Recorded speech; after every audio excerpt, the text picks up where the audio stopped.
ನನ್ನ ಹೆಸರು ಆನ್ಲೆಟ್ ಅನುಷಾ. ನಾವು ರೋಮನ್ ಕ್ಯಾಥಲಿಕ್ ಸಭೆಗೆ ಸೇರಿದವರು. ನಾವು ಚೆನ್ನೈ ಪಲ್ಲವರದಲ್ಲಿದ್ದೀವಿ. ನನ್ನ ಹಸ್ಬೆಂಡ್ ಹೆಸರು ಅರುಣ್ ಪ್ರಕಾಶ್. ನಾವಿಬ್ಬರು ಬ್ಯಾಂಕಲ್ಲಿ ಕೆಲಸ ಮಾಡ್ತಾ ಇದ್ದೀವಿ. ನಮಗೆ 2016 ಮ್ಯಾರೇಜ್ ಆಯಿತು. ಮ್ಯಾರೇಜ್ ಆಗಿ 6 ಇಯರ್ಸಿಂದ ಮಕ್ಕಳಿಲ್ಲದೆ ತುಂಬ ಕಷ್ಟಪಟ್ವಿ. ಆ 6 ಇಯರ್ಸ್ ಟೈಮಲ್ಲಿ ಯಾವುದೇ ಒಂದು ಫಂಕ್ಷನ್ಗೆ ಹೋಗೋಕ್ಕಾಗಲ್ಲ. ಹೊರಗಡೆ ಎಲ್ಲಾದರೂ ಶುಭ ಕಾರ್ಯಕ್ರಮಗಳಿಗೆ ಹೋಗುವಾಗ ನನ್ನ ಹತ್ರ ಕೇಳೋ ಮೊದಲನೇ ಪ್ರಶ್ನೆನೇ, ನಿಮಗೆ ಮಕ್ಕಳಿಲ್ವಾ ಹಾಗಂತಾನೆ ಕೇಳೋರು.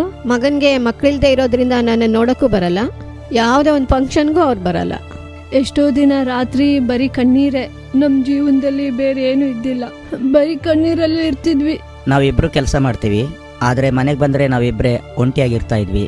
ಮನೇಲಿ ಆಟ ಆಡೋದಕ್ಕೆ, ಓಡಾಡೋದಕ್ಕೆ, ಮಾತಾಡೋದಕ್ಕೆ ಒಂದು ಮಗು ಇಲ್ವಲ್ಲ ಅಂತ ತುಂಬ ತವಕ ಪಟ್ಟಿದ್ವಿ. 2019 2020 ಒಳಗೆ ನಾನು 3 ಸಲ ಕನ್ಸೀವ್ ಆಗಿದ್ದೆ. ಬಟ್ 3 ಸಲನೂ ಬೇಬಿಗೆ ಹಾರ್ಟ್ ಬೀಟ್ ಇಲ್ಲದೆ ಅಬಾರ್ಷನ್ ಮಾಡಿಬಿಟ್ರು.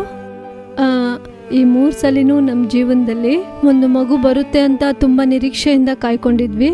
ಆದರೆ ನಮಗೆ 3 ಸಲಿನೂ ಮೋಸನೇ ಆಯಿತು. ಆ 3 ಟೈಮ್ಸ್ ನಮ್ಮ ಜೀವನದಲ್ಲಿ ತುಂಬ ಕಷ್ಟಪಟ್ವಿ.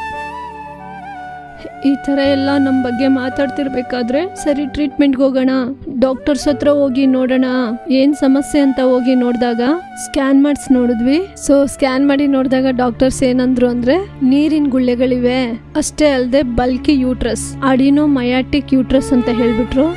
ಆಗ ಅಡಿನೋಮಯಾಟಿಕ್ ಯೂಟ್ರಸ್ ಅಂದರೆ ಏನಂತ ಕೂಡ ನಮಗೆ ಗೊತ್ತಿರಲಿಲ್ಲ. ಈ ಥರ ರೋಗ ಒಂದು ಇದೆ ಅಂತಲೂ ನಮಗೆ ಗೊತ್ತಿರಲಿಲ್ಲ. ಡಾಕ್ಟರ್ಸ್ಗಳು ಅದ್ರ ಬಗ್ಗೆ ಹೇಳುವಾಗ ನಮಗೆ ತುಂಬ ಕಷ್ಟ ಆಯಿತು. ಯೂಟ್ರಸ್ ಇರೋದಕ್ಕಿಂತ 3 ಪಟ್ಟು ದೊಡ್ಡದಾಗಿದೆ.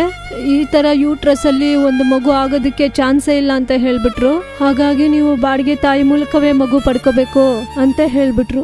ಬಾಡಿಗೆ ತಾಯಿಂದನೇ ಹೆರಬೇಕು ಅಂತ ಹೇಳಿದ್ರು. ಆ ಸಮಯದಲ್ಲಿ ಒಬ್ಬ ಡಾಕ್ಟರ್ ಅಲ್ಲ, 10ಕ್ಕಿಂತ ಹೆಚ್ಚು ಡಾಕ್ಟರ್ಸ್ ಅದೇ ಹೇಳಿದ್ದು. ಎಷ್ಟೇ ಲಕ್ಷಗಳು ಖರ್ಚು ಮಾಡಿದ್ರು ಎಲ್ಲೂ ಯಾವುದೇ ಪ್ರಯೋಜನ ಆಗಲಿಲ್ಲ. ಈ ಥರ ಕಷ್ಟದ ಪರಿಸ್ಥಿತಿಯಲ್ಲಿ ನಮ್ಮತ್ತೆ ಸತ್ಯಂ ಟಿವಿಯಲ್ಲಿ ಅದ್ಭುತ ಮಹೋತ್ಸವ ಸೆಪ್ಟೆಂಬರ್ 5, 2021 ಅದನ್ನ ನೋಡಿ ಅಂತ ಹೇಳಿದ್ರು. ನಾವು ಅವತ್ತು ನೋಡಿದ್ವಿ. ಆಗ ಅವತ್ತು ಮಕ್ಕಳು ಇಲ್ಲದೆ ಇರೋವರೆಗೋಸ್ಕರ ಅಂಕಲ್ ಸ್ಪೆಷಲ್ ಆಗಿ ಪ್ರಾರ್ಥನೆ ಮಾಡ್ತಾ ಇದ್ರು. ಆಗ ನಮ್ಮ ಹತ್ರ ಹೇಳಿದ್ದೇನೆಂದ್ರೆ, ಗಂಡ ಹೆಂಡತಿ ಇಬ್ರು ಕೂಡ ಕೈ ಹಿಡ್ಕೊಂಡು ಪ್ರೇಯರ್ ಮಾಡಿ, ಭಾರದಿಂದ ಪ್ರೇಯರ್ ಮಾಡಿ, ಪ್ರಕೃತಿಗೆ ಮೀರಿದಂಥ ಕಾರ್ಯಗಳನ್ನು ನಿಮಗೋಸ್ಕರ ದೇವರು ಮಾಡ್ತಾರೆ ಅಂತ ಹೇಳಿದ್ರು. ಈ 6 ವರ್ಷ ಟೈಮಲ್ಲಿ ನಮ್ಮ ಜೀವನದಲ್ಲಿ ಇಷ್ಟು ಭಾರದಿಂದ ಕಣ್ಣೀರು ಸುರಿಸಿ ನಾವು ಮಗಿಗೋಸ್ಕರ ಪ್ರಾರ್ಥನೆ ಮಾಡಿದ್ದೇ ಇಲ್ಲ. ಅವತ್ತು ಅದ್ಭುತ ಮಹೋತ್ಸವದಲ್ಲಿ ಅಂಕಲ್ ನಮ್ಮ ಹತ್ರ ಹೇಳುವಾಗ, ಈ ಥರ ಏಸಪ್ಪ ನಿಮ್ಮ ಜೀವಿತದಲ್ಲಿ ಪ್ರಕೃತಿಗೆ ಮೀರಿದ ಕಾರ್ಯಗಳನ್ನು ಮಾಡ್ತಾರೆ, ಖಂಡಿತ ಇವತ್ತು ಅದ್ಭುತನ ಕಾಣ್ತೀರಾ ಅಂತ ಹೇಳಿದ್ರು. ಆಗ ನಮ್ಮೊಳಗೆ ಒಂದು ನಂಬಿಕೆ, ವಿಶ್ವಾಸ ಹೆಚ್ಚಾಗಿ ನಾನು ನಮ್ಮ ಯಜಮಾನರು ತುಂಬ ಭಾರದಿಂದ ನಾವಿಬ್ರು ಕೈ ಹಿಡ್ಕೊಂಡು ಪ್ರಾರ್ಥನೆ ಮಾಡಿದ್ವಿ. ದೊಡ್ಡ ಆಶ್ಚರ್ಯ ಏನಂದ್ರೆ, ಅದೇ ಸೆಪ್ಟೆಂಬರ್ ತಿಂಗಳಲ್ಲಿ ನಾನು ಕನ್ಸೀವ್ ಆದೆ. ಹೋಗ್ಬಿಟ್ಟು ಡಾಕ್ಟರ್ಸ್ ಹತ್ರ ಚೆಕ್ ಮಾಡಿಸಿದ್ವಿ, ಪಾಸಿಟಿವ್ ಅಂತ ಹೇಳಿದ್ರು. ಈ ತರ ಇರುವಾಗ 2022 ಮೇ ತಿಂಗಳಲ್ಲಿ ಏಸಪ್ಪ ನಮಗೆ ಒಂದು ಸುಂದರವಾದ ಗಂಡು ಮಗುನ ಕೊಟ್ರು. ಆ ಮಗುನ ಫಸ್ಟ್ ಟೈಮು ನಮ್ಮ ಕೈಲಿ ಕೊಟ್ಟಾಗ ತುಂಬಾ ಸಂತೋಷವಾಗಿತ್ತು.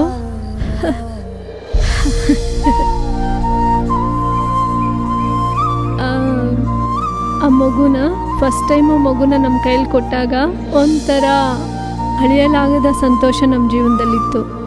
ಈ ಮಗುಗೋಸ್ಕರನೇ ನಾವು ಇಷ್ಟು ವರ್ಷ ಕಾದಿದ್ವಿ ಅಂತ ನಮ್ಮ ಲೈಫಿಗೆ ಒಂದು ಅರ್ಥನೇ ನಮಗೆ ಈ ಮಗು ನೋಡಿದ ಮೇಲೇ ಗೊತ್ತಾಗಿದ್ದು. ನಮಗೆ ಅಷ್ಟು ಸಂತೋಷವಾಗಿತ್ತು ಏಸಪ್ಪ ಮಗುನ ನಮ್ಮ ಕೈಲಿ ಕೊಟ್ಟಾಗ. ಇವಾಗ ಯಾವುದೇ ಒಂದು ಫಂಕ್ಷನ್ ಆದ್ರೂ ನಾವು ಧೈರ್ಯವಾಗಿ ಹೋಗ್ತೀವಿ. ಯಾರು ನಮ್ಮನ್ನ ಯಾವುದೇ ಪ್ರಶ್ನೆ ಕೇಳೋದಕ್ಕಾಗೋದಿಲ್ಲ. ಏಸಪ್ಪ ನಮ್ಮನ್ನ ಆಶೀರ್ವದಿಸಿದ್ದಾರೆ. ಈಗ ನಮ್ಮ ಮಗುನ ನೋಡುವಾಗ, ಅವನ ಜೊತೆ ಆಟ ಆಡುವಾಗ, ಆ ಥರ ತುಂಬಾ ಒಂದೊಂದ್ಸಲಿನೂ ಅವನು ಮಾಡೋ ಒಂದೊಂದು ಕಾರ್ಯಗಳನ್ನ ನೋಡುವಾಗ ನಮ್ಗೆ ಅಷ್ಟು ಸಂತೋಷವಾಗುತ್ತೆ. ಏಸಪ್ಪ ನಮ್ಗೆ ಈ ತರ ಒಂದು ಗಿಫ್ಟ್ನ ನಮ್ಗೆ ಕೊಟ್ಟಿದ್ದಾರೆ. ಡಾಕ್ಟರ್ಸು ಈ ಗರ್ಭಕೋಶದಲ್ಲಿ ಮಗು ಉಂಟಾಗೋದೇ ಇಲ್ಲ, ಬಾಡಿಗೆ ತಾಯಿ ಮೂಲಕನೇ ಪಡ್ಕೋಬೇಕು, ಆ ಯೂಟ್ರಸ್ನೇ ರಿಮೂವ್ ಮಾಡಿಬಿಡಿ ಹಾಗೆಲ್ಲ ಹೇಳಿದ್ರು. ಆದ್ರೆ ಏಸಪ್ಪ ನಮ್ಗೆ ಪ್ರಕೃತಿಗೆ ಮೀರಿದ ಅದ್ಭುತವಾಗಿ ಇದೇ ಗರ್ಭಕೋಶದಲ್ಲಿ ದೇವರು ಮಗುನ್ ಕೊಟ್ಟೆ ಆಶೀರ್ವದಿಸಿದ್ದಾರೆ. ಈ ಆಶೀರ್ವಾದ ಕೊಟ್ಟ ಏಸಪ್ಪನಿಗೆ ಕೋಟ್ಯಾನು ಕೋಟಿ ಸ್ತೋತ್ರ.